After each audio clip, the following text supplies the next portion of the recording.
বাইকের সেল পোস্টে আপনাদেরকে স্বাগতম। আজকে একটা বাইক নিয়ে আপনাদের সামনে চলে আসলাম। এটা একটা বাইকের ব্লগ আপনারা বলতে পারেন। তো সামনের চাকা আমি দেখানোর চেষ্টা করছি, আপনারা দেখতে পাচ্ছেন, এবং সামনে যেই চাকার যে অবস্থাটা আপনারা দেখতে পাচ্ছেন।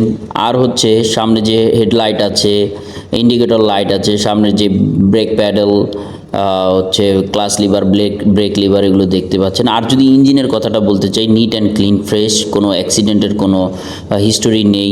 তারপর হচ্ছে আপনারা দেখতে পাচ্ছেন শক অ্যাবজর্ভার। তো বাইকের পিছনের চাকাটা হচ্ছে দেখানোর আমরা চেষ্টা করছি। আর বাইকের প্রাইসটা আমরা অবশ্যই বলে দেব, আস্কিং প্রাইস দেওয়া আছে। তো বিষয়টা হচ্ছে এই যে কাভারটা দেখছেন, এটা নিউ ইনস্টল করা আছে, কাভারটাকে নিউলি ইনস্টল করা আছে।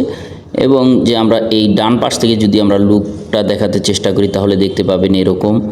এবং বাইকটার কন্ডিশন প্রায় সম্পূর্ণ হচ্ছে প্রায় নতুনের মতোই দেখতে। বেশ কিছুদিন হয়েছে। আপনারা দেখছেন 66 সিরিয়ালের যেই বাইকটা, ঠিক আছে, এটা কিছুদিন আগে হচ্ছে পারচেস করা হয়েছিল। তো এটা হচ্ছে প্রথম মালিক চালিয়েছে, তারপরে প্রথম মালিক কিছুদিন চালানোর পর দ্বিতীয় মালিকের কাছে বিক্রি করে দিয়েছে, তার হচ্ছে ফিনান্সিয়াল প্রবলেমের জন্য। তো তারপরে দেখেন আপনি ব্যাক লাইটটা হচ্ছে, ব্যাক ইন্ডিকেটর দুইটাই ভালো আছে, সব কিছুই ভালো আছে, মোটামুটি সব কিছুই। তো আপনারা যারা কম বাজেটের মধ্যে এই বাইকটা ক্রয় করতে চান তারা অবশ্যই আমাদেরকে ইনবক্স করবেন। তো এই বাইকটার আস্কিং প্রাইস বলা আছে।